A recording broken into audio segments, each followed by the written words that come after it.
जय हिंद प्यारे विद्यार्थियों। उत्तर प्रदेश सामान्य ज्ञान की इस क्लास में आप सभी का स्वागत है। आज उत्तर प्रदेश सामान्य ज्ञान सीरीज की दूसरी क्लास है। इससे पहले एक क्लास जिसमें हमने उत्तर प्रदेश का संक्षिप्त परिचय पूरा कवर किया था। आज की क्लास के अंतर्गत हम लोग उत्तर प्रदेश का भौतिक विभाजन अर्थात उत्तर प्रदेश का भौगोलिक जानकारी और उत्तर प्रदेश की जलवायु से संबंधित प्रश्नों को देखेंगे। तो पहले हम लोग थ्योरी देखेंगे इसकी, उसके बाद प्रीवियस ईयर में आए हुए क्वेश्चंस पर चर्चा करेंगे। तो चलिए स्टार्ट करते हैं। उत्तर प्रदेश का भौतिक विन्यास। उत्तर प्रदेश का भौतिक विन्यास कैसा है?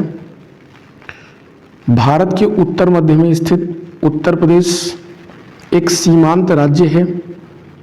वर्तमान में इसकी सीमा नेपाल से जुड़ी हुई है।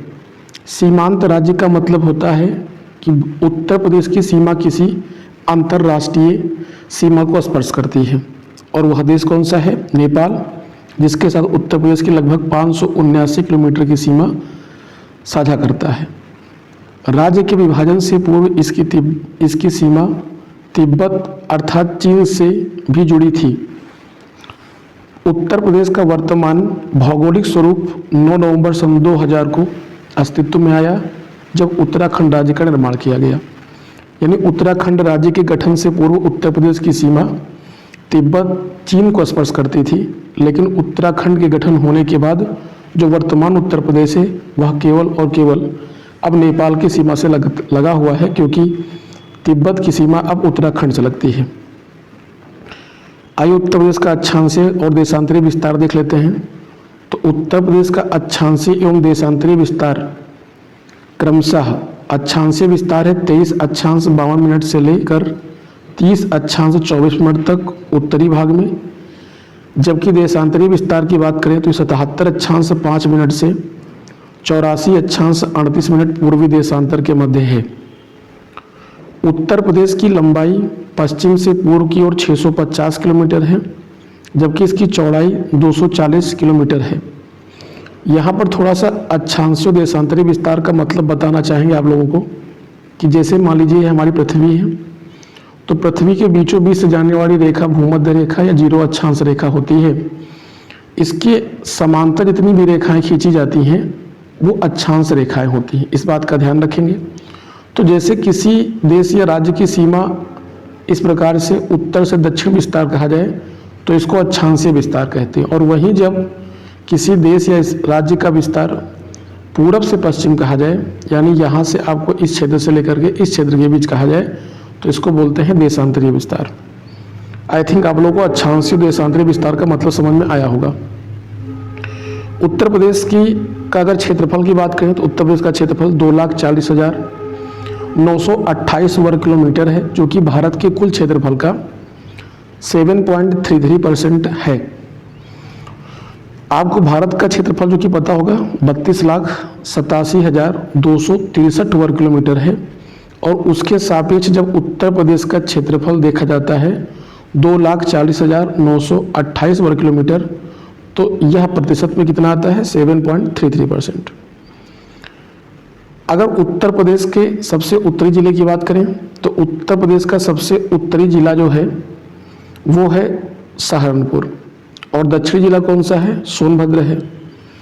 उत्तर प्रदेश का सबसे पूर्वी जिला बलिया है, जो कि बिहार से सीमा साझा करता है, और पश्चिमी जिला शामली है, जो कि हरियाणा से सीमा को साझा करता है। यानी अगर उत्तर प्रदेश की पूरा पश्चिम और उत्तर दक्षिण की बात करें तो उत्तर में सहारनपुर है, दक्षिण में सोनभद्र है, पूरब में बलिया है, जो कि पश्चिम में शामली है। उत्तर प्रदेश के सीमावर्ती राज्यों में हिमाचल प्रदेश, बिहार, उत्तराखंड, झारखंड, छत्तीसगढ़, मध्य प्रदेश, राजस्थान, हरियाणा शामिल है, जबकि एकमात्र संघ राज्य क्षेत्र दिल्ली है, जिसकी सीमा उत्तर प्रदेश से मिलती है। इस प्रकार उत्तर प्रदेश कुल 8 राज्यों एवं एक संघ राज्य क्षेत्र से अपनी सीमा साझा करता है। उत्तर प्रदेश की सर्वाधिक लंबी सीमा रेखा मध्य प्रदेश के 11 जिलों से तथा सबसे छोटी सीमा हिमाचल प्रदेश से सहारनपुर से लगी है। उत्तर प्रदेश के सहारनपुर जिले से 3 सीमावर्ती राज्य क्रमशः उत्तराखंड, हिमाचल प्रदेश एवं हरियाणा से जुड़े हैं, जबकि सोनभद्र जिले से सर्वाधिक 4 राज्य क्रमशः मध्य प्रदेश, छत्तीसगढ़, झारखंड एवं बिहार जुड़े हैं। मध्य प्रदेश से 3 तरफ से घिरा जिला कौन सा है?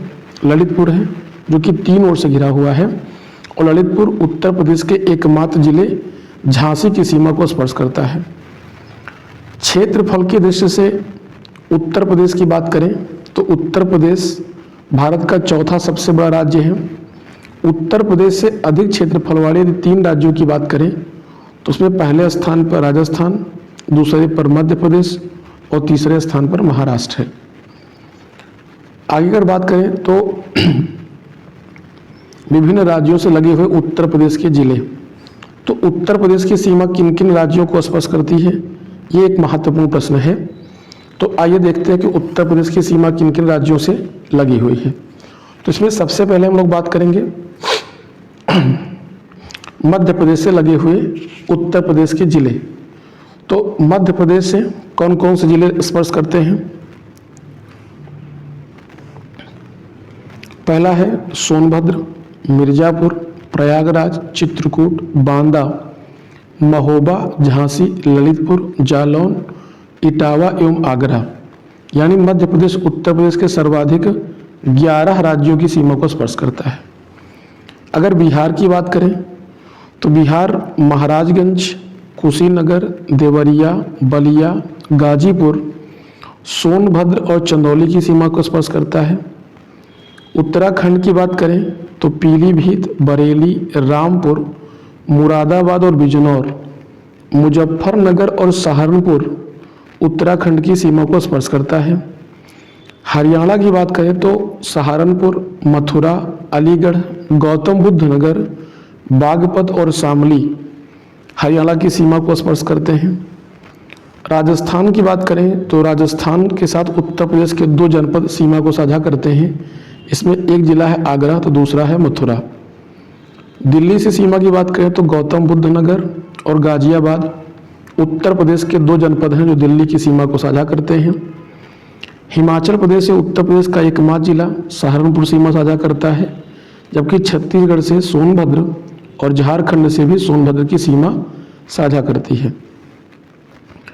उत्तर प्रदेश का सीमावर्ती देश नेपाल है, जिसके साथ प्रदेश के 7 जिले सीमा साझा करते हैं, जिनमें पीलीभीत, लखीमपुर खीरी, बहराइच, श्रावस्ती, बलरामपुर, सिद्धार्थनगर एवं महाराजगंज शामिल हैं।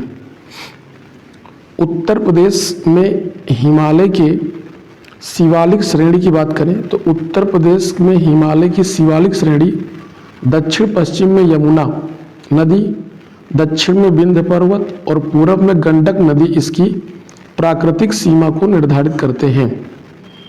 राष्ट्रीय राजधानी क्षेत्र में सम्मिलित उत्तर प्रदेश के जिले कौन कौन से जिले आते हैं इसमें?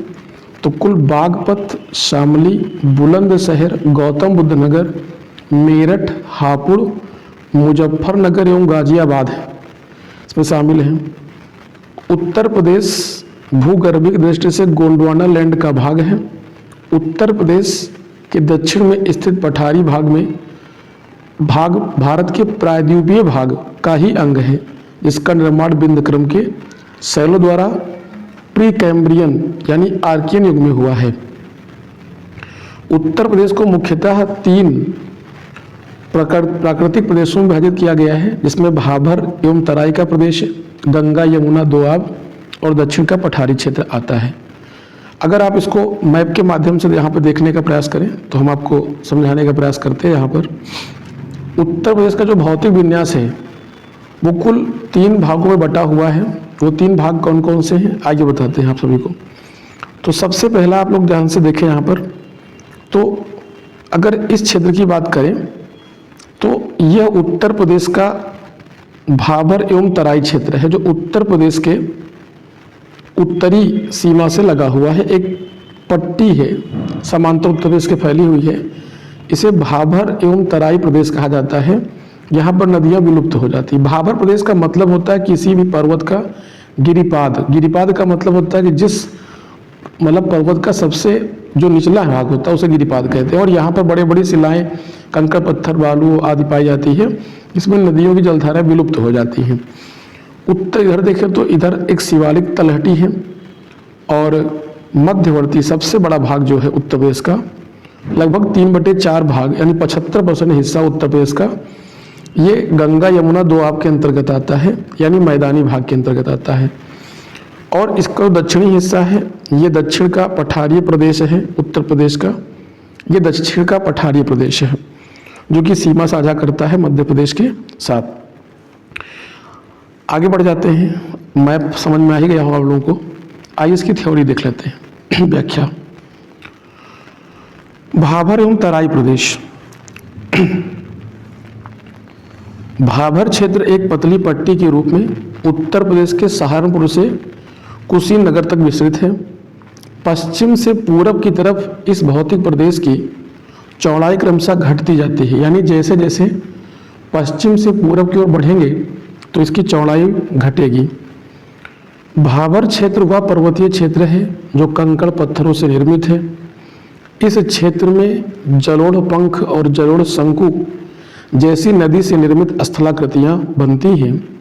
इस पर्वतीय क्षेत्र का विस्तार बिजनौर, सहारनपुर, पीलीभीत, शाहजहांपुर एवं लखीमपुर खीरी जिलों में है। तराई क्षेत्र की पट्टी की चौड़ाई पूर्वी उत्तर प्रदेश में 80 से 90 किलोमीटर तक है, जबकि पूर्व से पश्चिम कुशीनगर सहारनपुर की ओर इसकी चौड़ाई में निरंतर कमी आती है। भाबर के क्षेत्र के दक्षिण में तराई का क्षेत्र पड़ता है। भाबर क्षेत्र में लुप्त नदियां तराई क्षेत्र में फिर से प्रकट होती हैं और तराई क्षेत्र दलदली एवं गाद मिट्टी वाला क्षेत्र है। जो महीन अवसादों से निर्मित यह क्षेत्र वनों एवं लंबी घासों से ढका हुआ दलदलीय क्षेत्र है। अगर हम गंगा यमुना दोआब की बात करें तो गंगा यमुना में विस्तृत मैदानी भाग को बनावट के आधार पर 3 उप विभागों में विभाजित किया गया है, जिसमें गंगा यमुना का ऊपरी मैदान, गंगा नदी बेसिन का मध्यवर्ती मैदान तथा गंगा का पूर्वी मैदान सम्मिलित है। यमुना नदी गंगा यमुना दोआब की पश्चिमी सीमा का निर्धारण करती है, तो वहीं गंडक पूर्वी सीमा का निर्धारण करती है। यानी यहाँ पर आप सभी को अगर उत्तर प्रदेश की सीमा की बात करें तो एक बार पुनः आप लोग यहाँ पर ध्यान से देखिएगा। उत्तर प्रदेश की जो सीमा है वो यमुना नहर ऊपरी मैदान और गंगा नदी बेसिन के मध्यवर्ती मैदान तथा गंगा के पूर्वी मैदान में सम्मिलित है। यमुना नदी गंगा यमुना दोआब के पश्चिम का सीमा का निर्धारण करती है, तो वहीं गंडक नदी जो है वह पूर्वी सीमा का निर्धारण करती है। इस मैदान का निर्माण काप मिट्टी, कीचड़ व बालू से हुआ है। इस मैदान का ढाल उत्तर पश्चिम से दक्षिण पूर्व की ओर है, जबकि पश्चिमी भाग का ढाल पूर्वी भाग की अपेक्षा तीव्र है। गंगा यमुना के मैदान का निर्माण काप मिट्टी से हुआ है, जिसकी लंबाई 500 किलोमीटर तथा चौड़ाई 80 किलोमीटर है। इस प्रदेश की समुद्र तल से औसत ऊंचाई 300 मीटर है। गंगा यमुना के मैदानी प्रदेश का विस्तार प्रदेश के सहारनपुर, बिजनौर, बदायूं, बरेली, आगरा, मैनपुरी आदि जिलों तक हुआ है, जबकि गंगा के पूर्वी मैदान का विस्तार वाराणसी, जौनपुर, गाजीपुर, भदोही, बलिया आदि जिलों तक हुआ है। गंगा यमुना के विस्तृत मैदानी प्रदेश का निर्माण अति नूतन एवं अभिनूतन युग में नदी घाटी के में अवसादीकरण से हुआ है। इस विस्तृत मैदानी प्रदेश का ढाल पश्चिमांचल में उत्तर से दक्षिण की ओर तथा पूर्वांचल में पश्चिमोत्तर से दक्षिण पूर्व की ओर है। गंगा यमुना के मैदानी प्रदेश की मिट्टी को 2 भागों में बांटा जा सकता है। ऊपरी एवं प्राचीन जलोढ़ मिट्टी को बांगर तथा निचली एवं नवीन जलोढ़ मिट्टी को खादर के रूप में जाना जाता है। अब उत्तर प्रदेश के दक्षिणी पठारी प्रदेश की बात कर लेते हैं। तो जो तीसरा महत्वपूर्ण हिस्सा है, कुल 45,200 वर्ग किलोमीटर में विस्तृत दक्षिण का पठारी प्रदेश दक्षिण प्रायद्वीपीय भारत का उत्तर की ओर निकला हुआ भाग है। इस पठारी प्रदेश में बुंदेलखंड एवं बघेलखंड के क्षेत्र सम्मिलित हैं। दक्षिण के पठारी क्षेत्र की ऊंचाई 300 मीटर से लेकर 600 मीटर तक है। बुंदेलखंड का निर्माण प्रदेश के दक्षिणी उच्च प्रदेश में विंध्य काल के प्राचीन नीच चट्टानों तथा निम्न प्रदेशों में नदियों के निक्षेपण के परिणाम स्वरूप हुआ है। बुंदेलखंड के पश्चिमी भाग में काली मृदा, जिसको रेगुर मृदा कहते हैं, का विस्तार हुआ है। बुंदेलखंड में चलास नामक घास प्रमुखता से पाई जाती है। बुंदेलखंड के दक्षिण पूर्व में बघेलखंड का क्षेत्र पड़ता है। इस क्षेत्र की प्रमुख नदी सोन है, जो बुंदेलखंड का ढाल दक्षिण से उत्तर की तरफ है। इस पठारी प्रदेश की औसत ऊंचाई 300 मीटर है। अगर आगे बात करें तो उत्तर प्रदेश के बुंदेलखंड में उच्चतम औसत तापमान इस तथ्य के कारण है। अब हम लोग यहाँ पर उत्तर प्रदेश के जो प्रीवियस ईयर क्वेश्चंस आ चुके हैं विभिन्न प्रतियोगी परीक्षाओं में, जैसा कि आप देख सकते हैं कि UP police assistant operator, Allahabad high court और यानी स्टेट गवर्नमेंट के जितने भी एग्जाम हैं, यूपी स्पेशल से जितने भी क्वेश्चन इस चैप्टर में पूछे गए हैं, उन पर चर्चा हम लोग यहाँ पर बना लेंगे। पहला प्रश्न है कि उत्तर प्रदेश के बुंदेलखंड में उच्चतम औसत तापमान इस तथ्य के कारण है क्योंकि यह कर्क रेखा के निकट स्थित है। तो कर्क रेखा के निकट है, इसलिए यहाँ का ताप उच्चतम होता है। इस कॉन्सेप्ट को यहाँ पे क्लियर भी कर लीजिएगा आप लोग। जैसे ये भूमध्य रेखा है, ये कर्क रेखा है और ये मकर रेखा है और ये ध्रुव देशांतर रेखा है। भारत की स्थिति कर्क रेखा के बीचों बीच से जाती है। तो जो इसका उत्तरी हिस्सा है, बुंदेलखंड का जो क्षेत्र दक्षिणी हिस्सा है, और जितने दक्षिण में आएंगे वो कर्क रेखा के समीप आएंगे, और कर्क रेखा उष्णकटिबंधीय क्षेत्र के अंतर्गत आती है। तो जितना भी कर्क रेखा के समीप आएंगे उतना ही भूमध्य रेखा के समीप आएंगे, अर्थात उतना टेम्परेचर अधिक होगा। आगे बढ़ जाते हैं। बंगीरा पर्वत शिखर पर स्थित है। क्वेश्चन पूछ रहे हैं कि बंगीरा पर्वत शिखर पर कौन स्थित है? तो रानी झांसी का किला जो है ये बंगीरा पर्वत शिखर पर स्थित है। उत्तर प्रदेश के दक्षिण भाग की सबसे ऊंची चोटी या पहाड़ी कौन सी है? सोनाकर पहाड़ी दक्षिणी भाग की सबसे ऊंची चोटी है, जो कि सोनभद्र जनपद में स्थित है। भौगोलिक क्षेत्रफल की दृष्टि से सही आरोही अनुक्रम कौन है? गौतम बुद्ध नगर, बाराबंकी, मिर्जापुर और सोनभद्र। ये भौगोलिक क्षेत्रफल की दृष्टि से इनका सही आरोही क्रम होगा, यानी घटते से बढ़ते क्रम की ओर। अगला कि उत्तर प्रदेश का कौन सा क्षेत्र आद्य कल्प की प्राचीनतम शैली से निर्मित है? तो वो बुंदेलखंड है। कौन सा है? बुंदेलखंड। उत्तर प्रदेश के निम्न में से कौन सा क्षेत्र सर्वाधिक बाढ़ प्रभावित है? तो उत्तर प्रदेश का सर्वाधिक बाढ़ प्रभावित क्षेत्र पूर्वी क्षेत्र है। बुंदेलखंड नामक क्षेत्र किस सीमा के अंतर्गत आता है? तो उत्तर प्रदेश और मध्य प्रदेश की सीमा पर फैला हुआ है। और ध्यान रखिए कि उत्तर प्रदेश के कुल 7 जिले ऐसे हैं जो बुंदेलखंड सीमा के अंतर्गत आते हैं: चित्रकूट, बांदा, हमीरपुर, महोबा, जालौन, झांसी और ललितपुर। उत्तर प्रदेश का कौन सा जिला उत्तर प्रदेश और बिहार की सीमा पर स्थित है? बलिया। शेरे बलिया किसको बोलते हैं? चित्तू पांडे, ध्यान रखिएगा। कौन सा देश उत्तर प्रदेश राज्य के साथ एक अंतर्राष्ट्रीय सीमा साझा करता है? तो वो देश नेपाल है। नेपाल की सीमा लगभग 579 किलोमीटर में उत्तर प्रदेश के साथ लगती है, ध्यान रखेंगे। कितनी? 579 किलोमीटर की। और यह सीमा उत्तर प्रदेश के कुल 7 जिलों को स्पर्श करती है। उत्तर प्रदेश की भौगोलिक सीमा सर्वाधिक राज्यों को स्पर्श करती है। कौन सा राज्य इनमें से शामिल नहीं है? तो ओडिशा इनमें शामिल नहीं है। भारत में कौन सा राज्य सबसे अधिक पड़ोसी राज्यों की सीमाओं को स्पर्श करता है? तो वह राज्य है उत्तर प्रदेश, जो कि सबसे ज़्यादा राज्यों की सीमाओं को स्पर्श करता है। कौन सा जिला उत्तर प्रदेश के बुंदेलखंड क्षेत्र से संबंधित है? तो जिला है महोबा। उत्तर प्रदेश का क्षेत्रफल देश के कुल क्षेत्रफल का लगभग कितना है? तो कुल लगभग है ये 7.3%। कौन सा राज्य उत्तर प्रदेश का सीमावर्ती राज्य है? तो राज्य कौन सा है? राजस्थान है। कौन सा है? राजस्थान, जो कि उत्तर प्रदेश की सीमा को साझा करता है। तो इस प्रकार से विभिन्न प्रतियोगी परीक्षाओं में जो इस चैप्टर से उत्तर प्रदेश के क्वेश्चन पूछे गए थे उनके बारे में चर्चा यहाँ पे समाप्त होती है।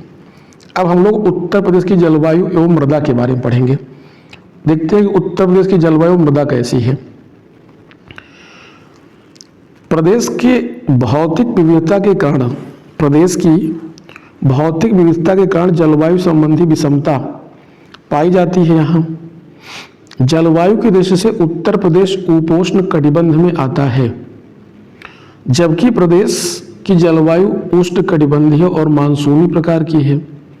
यानी ये आता है उत्तर प्रदेश उपोष्ण कटिबंध के अंतर्गत, लेकिन इसकी जलवायु उष्ण कटिबंधीय मानसूनी प्रकार की जलवायु है। ये प्रश्न भी परीक्षा में पूछा गया, अभी आगे चर्चा में मिलेगा। किस प्रकार की जलवायु है?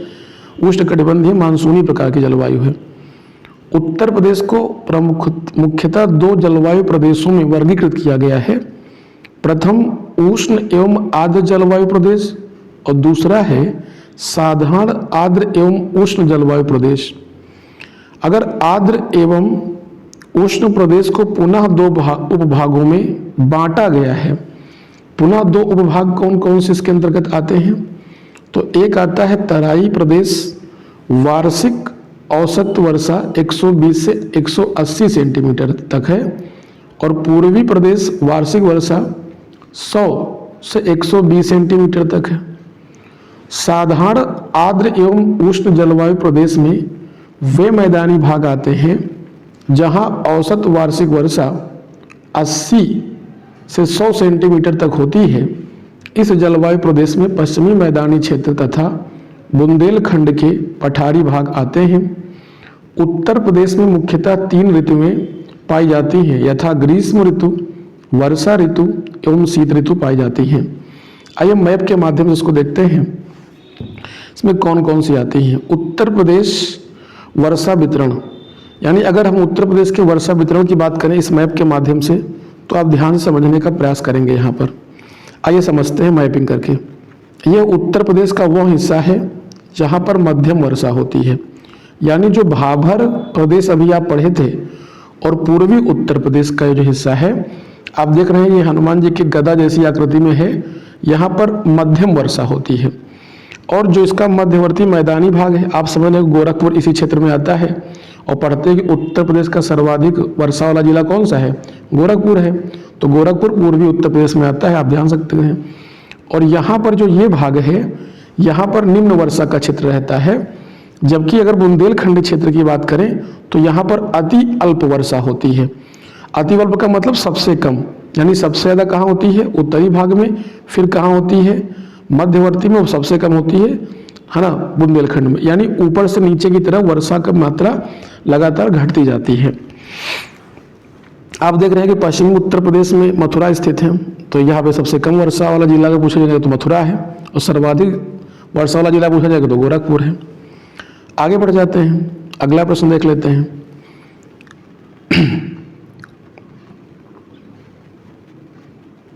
सूर्य के उत्तरायण होने के साथ ही भारत सहित उत्तर प्रदेश में ग्रीष्म ऋतु की शुरुआत होती है। ग्रीष्म ऋतु मध्य मार्च महीने से जून मध्य तक होती है। प्रदेश में ग्रीष्म ऋतु के समय औसत अधिकतम तापमान 36 से 39 डिग्री सेल्सियस तथा औसत न्यूनतम तापमान 21 से 23 डिग्री सेल्सियस के मध्य रहता है। प्रदेश के कुछ मैदान स्थानों पर तापमान 47 डिग्री तक चला जाता है। इस ऋतु में उच्च तापमान वाली पश्चिमी हवाएं चलती हैं। इन गर्म हवाओं को स्थानीय भाषा में लू कहा जाता है। उत्तर प्रदेश के झांसी एवं आगरा जिले में सर्वाधिक गर्मी पड़ती है, जबकि बरेली जिले में सबसे कम गर्मी पड़ती है। तो सर्वाधिक गर्मी कहाँ पड़ती है? झांसी एवं आगरा में, ध्यान रखेंगे। और सबसे कम गर्मी कहाँ पड़ती है? बरेली, जिसको सुरमा नगरी कहते हैं। ग्रीष्म ऋतु में उच्च तापमान के कारण प्रदेश सहित पूरे उत्तर भारत में निम्न वायुदाब का क्षेत्र बन जाता है। परिणामतः मानसूनी हवाओं का यहाँ पर आगमन होता है। प्रदेश में वर्षा ऋतु जून के अंतिम सप्ताह से प्रारंभ होकर सितंबर के अंतिम सप्ताह तक रहती है। उत्तर प्रदेश की अधिकांश वर्षा दक्षिण पश्चिम मानसून से प्राप्त होती है। प्रदेश की कुल वार्षिक वर्षा का 83% भाग मानसूनी वर्षा से ही प्राप्त होता है। प्रदेश के भौतिक उच्चावच में विभिन्नता के कारण वर्षा के वितरण में विभिन्नता पाई जाती है। प्रदेश के पूर्वी मैदान क्षेत्र में औसत वार्षिक वर्षा 112 सेंटीमीटर तथा मध्यवर्ती मैदानी क्षेत्रों में 94 सेंटीमीटर वार्षिक वर्षा होती है। उत्तर प्रदेश के दक्षिणी पठारी एवं पहाड़ी भागों में औसत वार्षिक वर्षा 91 सेंटीमीटर होती है, जबकि पश्चिमी मैदानी क्षेत्र में औसत वार्षिक वर्षा 84 सेंटीमीटर है। प्रदेश की संपूर्ण वर्षा का लगभग 60% जुलाई एवं अगस्त महीने में प्राप्त होता है। प्रदेश का सर्वाधिक वर्षा वाला जिला कौन सा है? गोरखपुर है, जिसकी औसत वार्षिक वर्षा 184.7 सेंटीमीटर, जबकि सबसे कम वर्षा वाला जिला मथुरा, जिसकी औसत वर्षा यहाँ पर 54.4 सेंटीमीटर होती है। उत्तर प्रदेश में शीत ऋतु का आगमन अक्टूबर महीने में होता है और फरवरी के अंत तक बना रहता है। प्रदेश में सर्वाधिक ठंड जनवरी महीने में पड़ती है। शीत ऋतु में तापमान की दिशा दक्षिण से उत्तर की ओर और दक्षिण से अधिक तथा उत्तर में कम होती है। प्रदेश में शीत ऋतु के समय दक्षिण पठारी क्षेत्र में औसत अधिकतम तापमान 28.3 डिग्री सेल्सियस होता है, जबकि न्यूनतम तापमान 13.3 डिग्री सेल्सियस रहता है। जबकि मैदानी भागों में औसत अधिकतम तापमान 27.2 डिग्री सेल्सियस, जबकि न्यूनतम तापमान 10 डिग्री सेल्सियस होता है। शीत ऋतु में पश्चिमी विक्षोभों के कारण प्रदेश के उत्तरी पश्चिमी क्षेत्रों में कुछ वर्षा होती है, जबकि रबी की फसल के लिए लाभदायक है।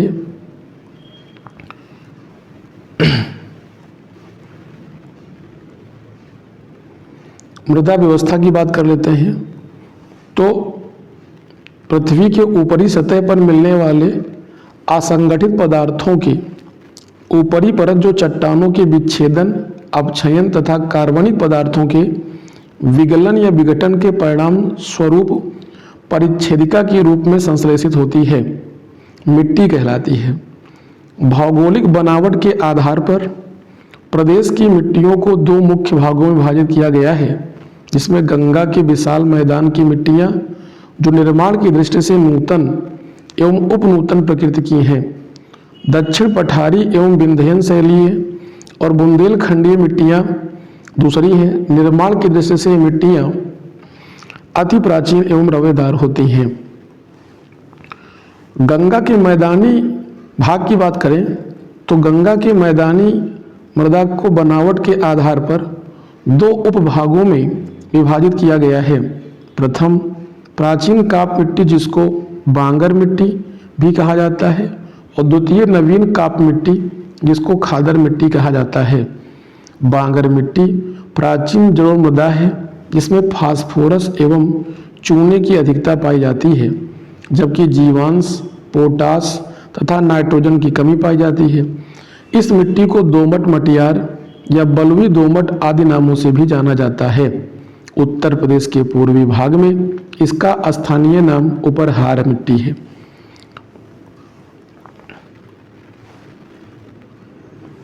खादर मिट्टी नवीन जलोढ़ मिट्टी है, जिनमें वार्षिक बाढ़ के कारण निरंतर निक्षेपण होता रहता है। इस मिट्टी को सिल्ट बलुआ या नूतन काप मटियार, दोमट आदि नामों से भी जाना जाता है। इस मिट्टी में जीवांशों, मैग्नीशियम, पोटास एवं चूने की अधिकता होती है, परंतु ह्यूमस, फास्फोरस तथा नाइट्रोजन की कमी पाई जाती है।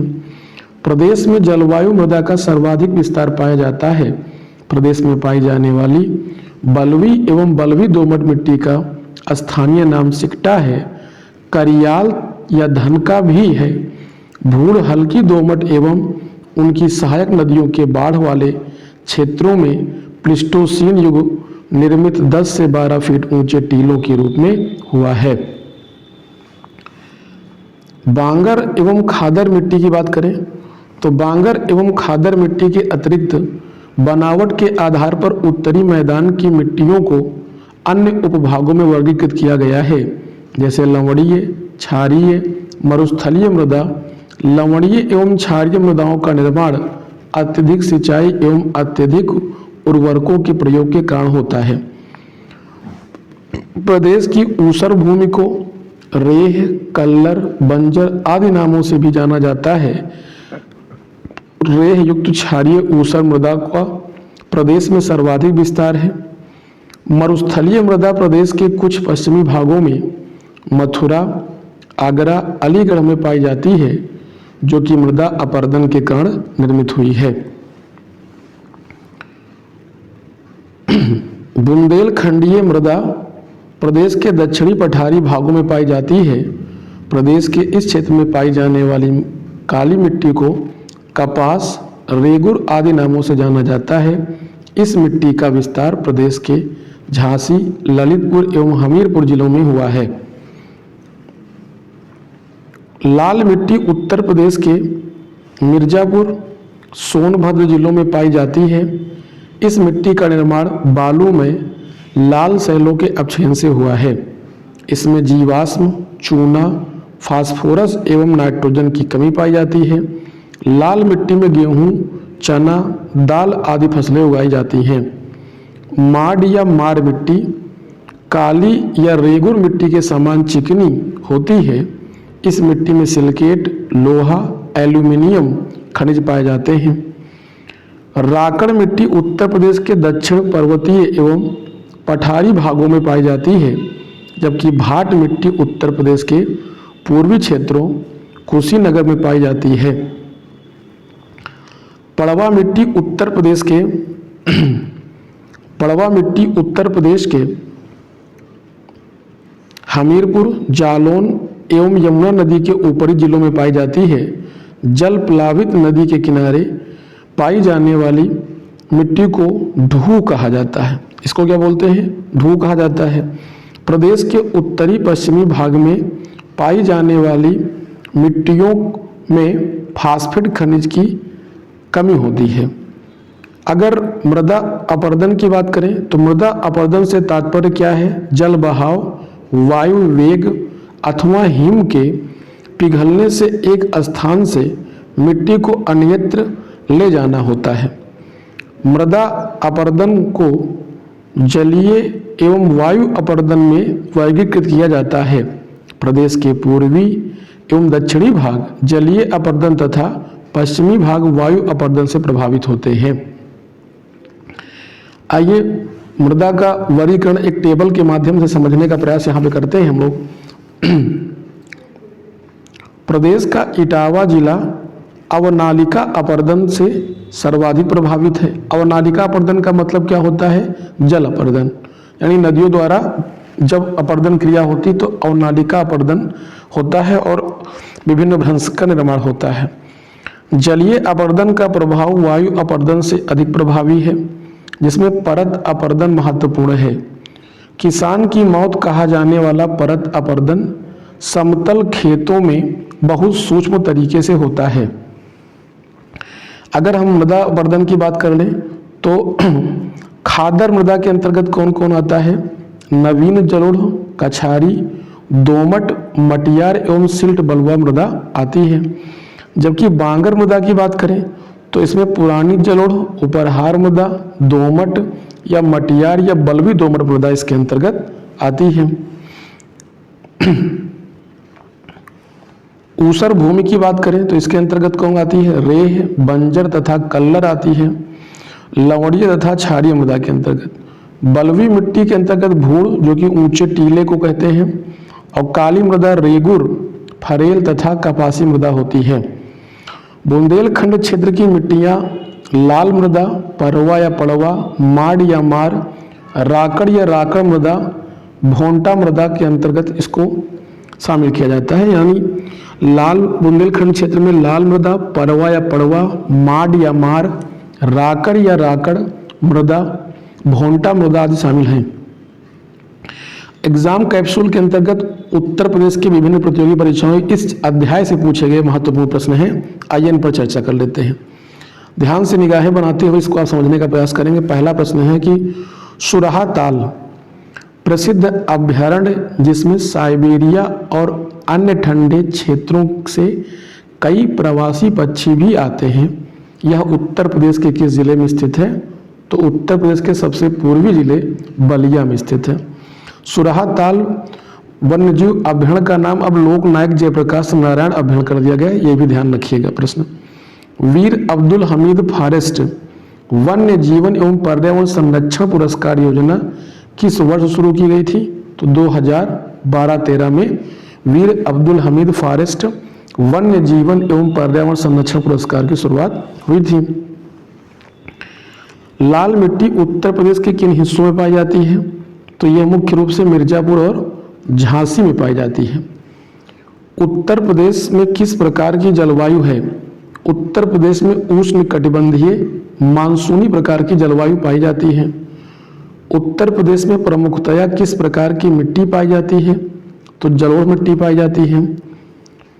किस मिट्टी की बुंदेलखंड क्षेत्र में प्रमुखता है? तो काली कपासी मिट्टी में सर्वाधिक प्रमुखता से मिट्टी पाई जाती है, काली कपासी मृदा। उत्तर प्रदेश के भाबर क्षेत्र में किस प्रकार की मृदा पाई जाती है? कंकरीली एवं पथरीली प्रकार की मृदा पाई जाती है। क्योंकि भाबर प्रदेश का मतलब होता है कि पर्वत का गिरिपादी हिस्सा, मतलब जहाँ पर नदियाँ विलुप्त हो जाती हैं, बड़े बड़े कंकड़ पत्थर और शिलाएं आदि पाई जाती हैं, तो वो कौन सी होती हैं? भाबर प्रदेश के अंतर्गत आता है। लवण एवं प्रभावित मृदाएं मुख्यतः उत्तर प्रदेश के किन मंडलों में पाई जाती हैं? तो ये आगरा एवं अलीगढ़ में पाई जाती हैं। उत्तर प्रदेश में सस्या जलवायु क्षेत्रों की संख्या कितनी है? 9 है। तो इस प्रकार से उत्तर प्रदेश के सामान्य ज्ञान के अंतर्गत आज क्लास में हम लोगों ने 2 अध्याय को कवर किया और उनसे आए हुए जो भी PYQ क्वेश्चंस थे उन पर भी हम लोग चर्चा कर चुके हैं। अगली क्लास में हम लोग उत्तर प्रदेश की प्राकृतिक वनस्पतियाँ, वन एवं वन्यजीव पर चर्चा करेंगे। अगर आपके लिए यह क्लास उपयोगी हो तो इसको थोड़ा सा लाइक वगैरह कर दीजिएगा और पढ़ते रहिए, मस्त रहिए। आज के लिए इतना ही। बहुत बहुत धन्यवाद।